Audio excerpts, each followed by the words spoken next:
ಇದು 2018ರಲ್ಲಿ ಇದು ಅನೇಕ ವರ್ಷಗಳಿಂದ ಮಡೆನೂರು ಮತ್ತು ಲಿಂಗನಮಕ್ಕಿ ಎರಡು ಸಾರಿ ಇದು ಮುಳುಗಡೆ ಆಗಿರೋದ್ರಿಂದ 1957 47 57ರಲ್ಲಿ ಎರಡು ಮುಳುಗಡೆ ಆಯಿತು.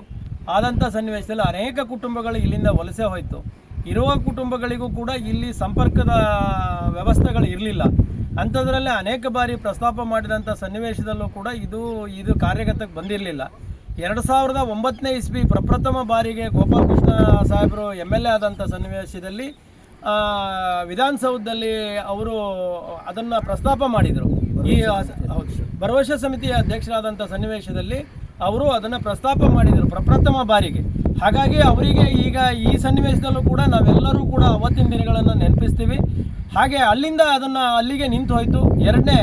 ಮತ್ತೆರಡನೇ ಕೂಡ ಕಾಗೋಡು ಸಾಹೇಬರು ಮಿನಿಸ್ಟರ್ ಆದಮೇಲೆ ಅದನ್ನು ಅತ್ಯಂತ ಕಾಳಜಿ ವಹಿಸಿ ಇದನ್ನು ಮತ್ತು ಹೊಳೆಬಾಗಿಲು ಎರಡನ್ನೂ ಕೂಡ ಅವರು ಕಾಳಜಿ ವಹಿಸಿ ಅದನ್ನು ತ್ವರಿತಗತಿಯಲ್ಲಿ ಅದನ್ನು ಶಂಕುಸ್ಥಾಪನೆಯನ್ನು ಮಾಡಿದರು. ಕಾಮಗಾರಿನೂ ಶುರುವಾಯಿತು. ಮಧ್ಯದಲ್ಲಿ 5 ವರ್ಷ ಯಾವುದೋ ಕಾರಣಾಂತರದಲ್ಲಿ ಈ ಕಾಮಗಾರಿ ಸ್ಲೋ ಆಯಿತು, ನಿಂತು ಹೋಯಿತು. ಮತ್ತೆ ಇದನ್ನು ಗೋಪಾಲಕೃಷ್ಣ ಸಾಹೇಬರು ಮತ್ತೆ ಪುನಃ ಅವರು MLA ಆದಮೇಲೆ ಅವರೇ ಇದನ್ನು ಸ್ವತಃ ಬೆಂಗಳೂರಲ್ಲಿ ಅನೇಕ ಬಾರಿ ಪ್ರತಿ 2 ತಿಂಗಳು 3 ತಿಂಗಳಿಗೆ ಒಂದು ಸಾರಿ ಮೀಟಿಂಗ್ ಕರೆದು ಆ ಮೀಟಿಂಗಲ್ಲಿ ಅವರನ್ನು ಪ್ರಸ್ತಾಪ ಮಾಡ್ಕೊಂಡು ಇದಕ್ಕೆ ಹಣ ಏನು ಬೇಕು, ಇದಕ್ಕೆ ವ್ಯವಸ್ಥೆ ಏನಾಗಿದೆ ಎಲ್ಲದನ್ನೂ ಕೂಡ ಅವರ ಅತ್ಯಂತ ಇಚ್ಛಾಶಕ್ತಿಯಿಂದ ತಗೊಂಡು ಇದನ್ನು ಇಲ್ಲಿಗೆ ಪರಿಪೂರ್ಣ ಆಗಲಿಕ್ಕಾಗಿ ಮಾಡಿದ್ದಾರೆ. ಆದ್ದರಿಂದ ನಾವೀಗ ಇಡೀ ಈ ಅನೇಕ 4-5 ಡಿಸ್ಟಿಕ್ಗಳಿಗೆ ಇದು ಅತ್ಯಂತ ಹತ್ತಿರದ ಸೇತುವೆ ಆಗಿರೋದ್ರಿಂದ, ಹತ್ತಿರದ ರಸ್ತೆ ಆಗಿರೋದ್ರಿಂದ ಮುಂದಿನ ದಿನಗಳಲ್ಲಿ ಎಲ್ಲರಿಗೂ ಅನುಕೂಲ ಆಗುತ್ತೆ. ಅದಕ್ಕಿಂತ ಶರಾವತಿ ಸಂತ್ರಸ್ತರ ಬದುಕು ಇಲ್ಲಿಗೆ ನಿಜವಾಗೂ ನಮಗೆ ಮುಳುಗಡೆ ಮಾಡಿರ್ತಕ್ಕಂಥ ವ್ಯವಸ್ಥೆಗೆ ನಮಗೆ ನಿಜವಾದ ಸ್ವಾತಂತ್ರ್ಯ ಅಂತ ಸಿಕ್ಕೋದು ಇದ್ರ ಮೇಲೆ ಓಡಾಡಿದಂಥ ದಿನದಲ್ಲಿ.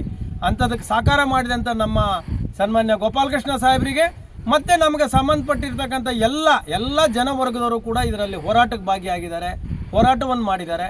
ಅವರೆಲ್ಲರಿಗೂ ಕೂಡ ಇನ್ನು ಈ ಉತ್ಸವ ಸಮಯದಲ್ಲಿ ಪ್ರತಿ ಪಕ್ಷ ಭೇದವನ್ನು ಮರೆತು ಎಲ್ಲರೂ ಬಂದು ಇದರಲ್ಲಿ ಸಂತೋಷವಾಗಿ ಪಾಲ್ಗೊಂಡು ಎಲ್ಲರೂ ಕೂಡ ಸಹಕರಿಸಿ ಮಾಡೋಣ. ಯಾಕೆಂತಂದರೆ ನಮ್ಮ ಜೀವನದಲ್ಲಿ ಹಸಿರುಮಕ್ಕಿ ಸೇತುವೆ ಆಗುತ್ತೆ ಅನ್ನೋದಂಥ ಕನಸು ನಮ್ಮ ಜೀವಮಾನದಲ್ಲೇ ಇಲ್ಲ ಅಂತ ಮಾಡ್ಕೊಂಡಿದ್ವಿ. ಅಂಥದಕ್ಕೆ ಇವತ್ತೊಂದು ಸೇತುವೆ ಕಟ್ಟಿಕೊಟ್ಟಿದ್ದಾರೆ.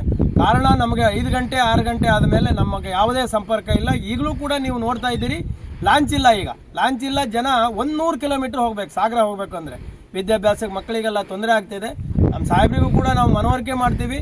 ಇದನ್ನು ಡಾಂಬರ್ ಆಗೋದು ಲೇಟ್ ಆದರೂ ಕೂಡ ಸಾರ್ವಜನಿಕರ ವ್ಯವಸ್ಥೆ ಒಳಗಡೆಗೆ ಇದನ್ನು ಓಡಾಟಕ್ಕೆ ಅವರು ಮುಕ್ತ ಮಾಡಿಕೊಡ್ಲಿ ಅಂತೇಳಿ ನಾವು ಇಡೀ ಸಮಸ್ತ ಜನ ಎಲ್ಲ ಪಂಚಾಯತ್ ಮಟ್ಟದಿಂದ ಹಿಡಿದು ಪ್ರತಿಯೊಬ್ಬರು ಜನರ ಪರವಾಗಿ ನಾನು ಅವ್ರ ಹತ್ರ ಕೈ ಮುಗಿದು ಕೇಳ್ಕೊಳ್ತಾ ಇದನ್ನು ಆದಷ್ಟು ಬೇಗ ನಮ್ಮ ಸಂಭ್ರಮಕ್ಕೆ ಬೇಗ ಈ ಇಂಜಿನಿಯರ್ಸ್ಗಳು ಬೇಗ ವರ್ಕ್ ಮಾಡಿ ಬಿಟ್ಕೊಡ್ಲಿ ಅಂತ ಹೇಳಿ ಅವ್ರ ಹತ್ರ ಕೇಳ್ಕೊಂತೀವಿ.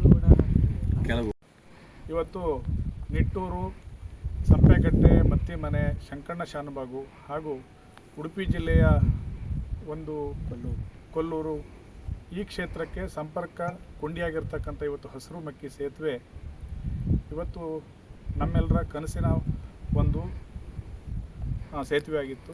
ಆದರೆ ಇವತ್ತು ನಮ್ಮ ಸಾಗರ ಮತ್ತು ಹೊಸನಗರ ವಿಧಾನಸಭಾ ಕ್ಷೇತ್ರದ ನೆಚ್ಚಿನ ಶಾಸಕರಾಗಿರ್ತಕ್ಕಂಥ ಗೋಪಾಲಕೃಷ್ಣ ಸಾಹೇಬರ ನೇತೃತ್ವದಲ್ಲಿ ತ್ವರಿತಗತಿಯಲ್ಲಿ ಇವತ್ತು ಇದು ಒಂದು ಸೇತುವೆಯ ಒಂದು ಕಾರ್ಯವನ್ನು ಸಂಪೂರ್ಣಗೊಳಿಸಿ ಇನ್ನೇನು ಇದನ್ನು ಸಾರ್ವಜನಿಕರಿಗೆ ಮುಕ್ತವಾಗಿ ಸಂಚಾರಕ್ಕೆ ಅವಕಾಶ ಮಾಡಲಿಕ್ಕೆ ಇನ್ನೇನು ಕೆಲವು ದಿನಗಳಲ್ಲಿ ಬಾಕಿ ಇದೆ.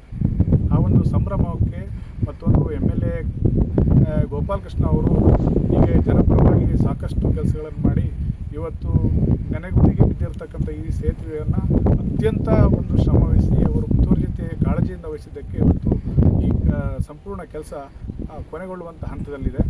ಇವತ್ತು ಅವರಿಗೆ ನಾವು ಅತ್ಯಂತ ಪ್ರೀತಿಪೂರ್ವಕವಾಗಿ ನಿಟ್ಟೂರು ಕಾಂಗ್ರೆಸ್ ಘಟಕ ಅವರಿಗೆ ಕೃತಜ್ಞತೆಯನ್ನು ಅರ್ಪಿಸ್ತೇವೆ. ಹಾಗೆ ಈ ಒಂದು ಸೇತುವೆ ಸಂಪೂರ್ಣ ಹಂತದಲ್ಲಿತ್ತು. ಇವತ್ತು ಪರಿಪೂರ್ಣವಾಗಿ ಆದ ಮೇಲೆ ಅವರು ಇವತ್ತು ಉದ್ಘಾಟನೆಯನ್ನು ಅವರು ಈಗ MLA ಆಗಿದ್ದಾರೆ. ಅವರು ಗೋಪಾಲಕೃಷ್ಣ ಸಾಹೇಬರು ರಾಜ್ಯದ ಸಚಿವರಾಗಿ ಬಂದು ಇಲ್ಲಿ ಈ ಉದ್ಘಾಟನೆ ಮಾಡಬೇಕು ಅಂತೇಳಿ ನಮ್ಮೆಲ್ಲರ ಆಶಯ. ಹಾಗೆ ದೇವರಲ್ಲೂ ಕೂಡ ನಾವು ಅದನ್ನು ಅದೇ ರೀತಿ ಪ್ರಾರ್ಥನೆಯನ್ನು ಮಾಡ್ತೇವೆ. ನಾವು ನಮ್ಮೆಲ್ಲರ ಕನಸು ಈ ಕನಸಿಗೆ ನನಸಾಗುವಂಥ ಕೆಲಸ ಗೋಪಾಲಕೃಷ್ಣ ಸಾಹೇಬರು ಮಾಡಿದ್ದಾರೆ. ಅವರಿಗೆ ನಮ್ಮ ನಿಟ್ಟೂರು ಕಾಂಗ್ರೆಸ್ ಘಟಕ ಆಭಾರಿಯಾಗಿರುತ್ತೆ. ನಮಸ್ಕಾರ. ಸುರೇಶ್.